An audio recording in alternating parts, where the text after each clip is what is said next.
Siad naniún de metúna de chodíarne go mas tíine agus bhil gobeir na trete.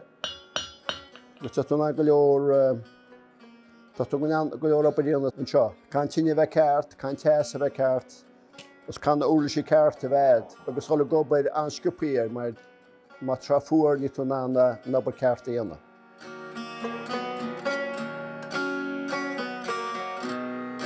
Siad an ceart ar Traidisiún, tá cearta se le 3 bliain thart agus bhí sin cearú glúin.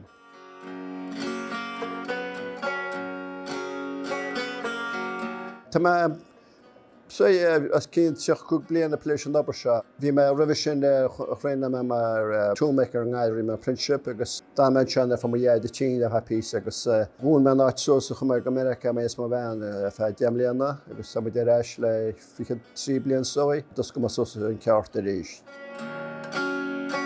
Déanam ab ceartan tá tíine lasta fi láid tá ná leordaíon na tá tíar an te.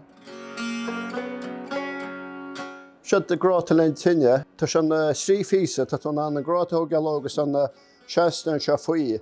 Bhí sé te chun blianta fada chuin is na tíhór Victorians canál dinta mar seo.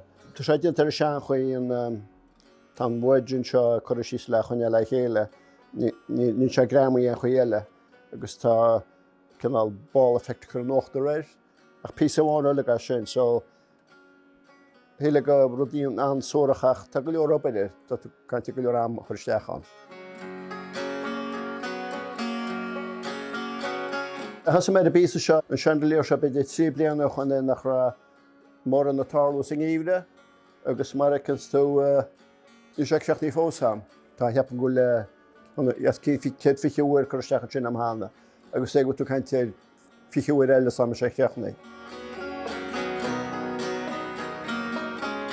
Ní tí siúhá dintam beidir míochan sé rinne me pí déide, so sin has mar sin é sin nóla chu bhí gobeir tá go nimime si go gairid. Rinne me fi a cap bliana chuin agus duimiis chu sé si go corcu, so bé mar tuicí cuairtú capal, so tá sin seo.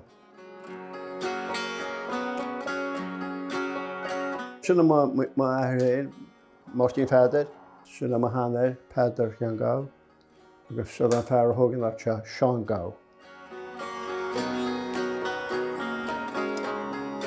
Tá máchas in íon againn agus ní mar aga mé ar na íon pléile sin obair seach. Tá mórtín le múnteir mitleireachta mala clia, so tá se bin se in isirí sa saoirna víns am séige.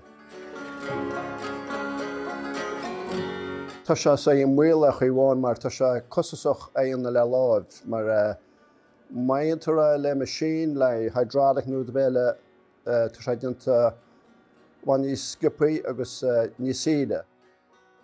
Níor de biblinach dhéanamh tú le do láimh agus go mór sin Oibríonn.